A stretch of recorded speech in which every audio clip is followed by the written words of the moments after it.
E-Balita, alat pemantau tumbuh kembang balita berbasis Arduino dan Android. Program Kreativitas Mahasiswa Karsa Cipta 2020. Materi ini disusun oleh Revo Makfiranda Maudi, Mutiara Pratama, dan Muhammad Fardahan Wildani Zaki, serta dibimbing oleh Dr. Umiatin, MSI.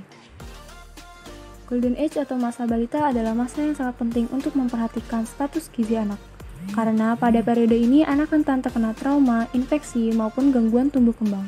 Salah satu gangguan yang menjadi masalah serius adalah stunting. Stunting merupakan masalah kurang gizi kronis yang ditandai dengan tubuh pendek.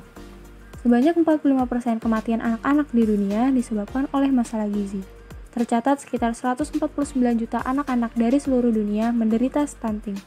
Oleh karena itu, diperlukan tindakan pencegahan dini agar penyebab malnutrisi pada anak dapat dideteksi lebih awal dan bisa dihindari. Di Indonesia, dari 23 juta balita, terdapat 6,3 juta balita atau 27,67% balita mengidap masalah stunting. Jumlah ini telah melampaui nilai standar maksimal dari WHO yang merupakan 20% dari jumlah total balita dalam suatu negara. Maka, pada tahun 2017, World Bank menetapkan Indonesia sebagai negara keempat dengan jumlah balita penderita stunting tertinggi di dunia. Stunting dapat menyebabkan masalah jangka pendek dan jangka panjang. Jangka pendeknya seperti kematian yang tinggi, motorik yang rendah, dan juga pengeluaran biaya kesehatan yang lebih tinggi. Jika tidak dicegah, hal ini dapat menjadi masalah yang lebih besar lagi, seperti penuaan dini, menurunnya kemampuan anak, dan dapat menjadi masalah serius bagi bangsa karena dapat menghasilkan SDM dengan produktivitas yang rendah. Tentunya akan berdampak pula pada perekonomian bangsa. Maka untuk itu dilakukan beberapa intervensi. Yang pertama, intervensi pada kesehatan, intervensi pada pendidikan, dan juga intervensi spesifik. Pada intervensi spesifik dilakukan program 1000 HPK atau 1000 hari pertama kehidupan. Pada program 1000 HPK, Posyandu mempunyai peran penting dalam pemantauan tumbuh kembang anak. Terdapat 4 parameter antropometri dalam pengukuran gizi balita, yaitu pengukuran berat badan atau BB, tinggi badan atau TB, lingkar lengan atas atau LLA, dan lingkar kepala atau LK. Posyandu menjadi tempat deteksi dini dan pelayanan pertama terhadap pencegahan masalah gizi dan kesehatan balita. Kegiatan di Posyandu terdiri dari 5 tahap, yaitu registrasi, pengukuran, pencatatan, penyuluhan, dan pelayanan kesehatan.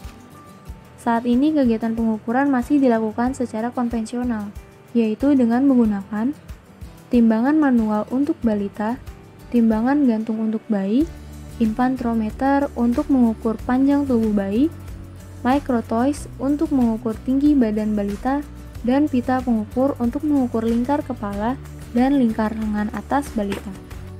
Terdapat 4 tipe Posyandu, yaitu Posyandu Pratama, Madya, Purnama, dan Mandiri. Masih ditemukan kekurangan dalam proses pemeriksaan di Posyandu, seperti penggunaan alat ukur antropometri konvensional, sehingga hasil yang didapatkan kurang akurat.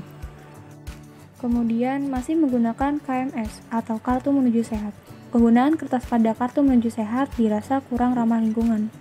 Lalu, waktu yang dibutuhkan lebih lama, karena harus melewati tahap yang panjang. Maka Posyandu perlu mengalami modernisasi, agar pelayanan kepada masyarakat lebih cepat, tepat, dan akurat.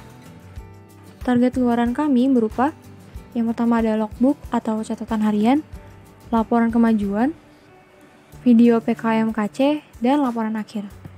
Tahap pelaksanaan kami yang kami lakukan, yang pertama melakukan studi literatur dan pengumpulan data sekunder, kemudian merancang perangkat keras, merancang perangkat lunak, dilanjutkan dengan pembuatan video pelaksanaan program, penyusunan laporan kemajuan, dan kemudian menyusun laporan akhir. Berikut adalah studi literaturnya. Yang pertama ada Umiatin dan kawan-kawan tahun 2019 melakukan pengembangan sistem alat ukur berat badan dan tinggi badan balita menggunakan Arduino Uno yang terintegrasi dengan database. Hasil penelitian menunjukkan akurasi sebesar 98%. M. Afdali dan kawan-kawan tahun 2017 membuat alat ukur mencakup tinggi badan dan berat badan menggunakan Arduino Uno, sensor ultrasonik, dan strain gauge. Persentase keberhasilan rata-rata di atas 95%. dan RD Kinanti pada tahun 2017 membuat perangkat otomatis mengukur berat badan, panjang badan, dan lingkar kepala pada bayi dengan tampilan grafik menggunakan Atmega 32. Berikut ini adalah perangkat keras e-balita yang berfungsi sebagai antropometri digital. Dibandingkan dengan produk lain, produk ini memiliki keunikan karena dilengkapi dengan alat pengukur lengan atas dan lingkar kepala. Perangkat ini dirancang memiliki dua mode, yaitu telentang untuk usia di bawah 1,5 tahun dan berdiri untuk usia di atas 1,5 tahun. Bahan yang digunakan adalah bahan plastik ABS. Bahan ini bersifat aman buat anak, ramah lingkungan, dan kuat. Dimensi dan ukuran seperti terlihat pada gambar. Kapasitas serta dimensi dirancang sesuai dengan data pertumbuhan normal balita, yaitu 120 cm, dan berat badan maksimal yang mampu diukur, yaitu 50 kg. Berikut adalah desain aplikasi e-balita. Aplikasi ini dibuat untuk tim medis posyandu dan orang tua balita. Dalam aplikasi ini terdapat menu yang berisi profil anak, profil orang tua, pengukuran, jadwal imunisasi, laporan, dan beberapa fitur penunjang lainnya. Menu-menu ini dikembangkan sesuai dengan analisis kebutuhan orang tua dan kadar posyandu dalam memantau tumbuh kembang anak. Keunikan aplikasi ini dibandingkan aplikasi lain adalah adanya fitur laporan untuk kadar posyandu yang dapat digunakan untuk melihat sebaran status gizi dan profil balita. Selanjutnya adalah sistem arsitektur e-balita. Perangkat e-balita dirancang untuk memonitori tumbuh kembang bayi yang dapat dipantau dari aplikasi e-balita. Selain itu, selain sebagai monitoring tumbuh kembang anak, hasil pengukuran serta profil balita akan dikirim ke pusat e-balita dan menjadi data mart yang dapat digunakan untuk mengetahui sebaran status gizi dan profil balita per wilayah, mulai dari kelurahan, kecamatan, kota, dan provinsi. Selanjutnya data tersebut akan dikirim ke Pusat Data Nasional di Badan Statistika Nasional.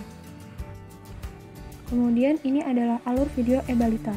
Dimulai dari latar belakang kami mengembangkan e-balita, kemudian penjelasan mengenai posyandu, desain perangkat baik perangkat kelas maupun perangkat lunak, cara kerja, kemudian desain aplikasi e-balita, keunggulan e-balita, hingga potensi hasil dari e-balita. Selanjutnya adalah potensi hasil e-balita. Hasil-hasil yang menjadi target kami jangka panjang adalah dapat diperolehnya hak atas kekayaan intelektual.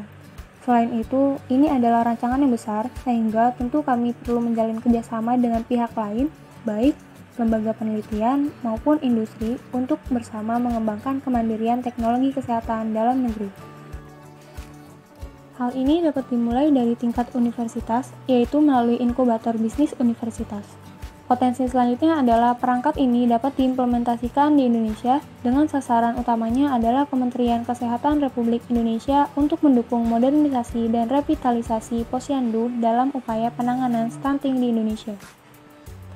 Secara keseluruhan, kami berharap e-balita dapat berperan dalam menciptakan generasi sehat dan unggul pada tahun 2045. Rencana tahapan berikutnya dalam kegiatan PKM ini adalah revisi kegiatan dan video sesuai masukan dari reviewer, kemudian dilanjutkan dengan penyusunan laporan akhir. Apabila kami terpilih masuk ke PIMNAS, maka tahapan selanjutnya adalah pembuatan poster dan artikel ilmiah.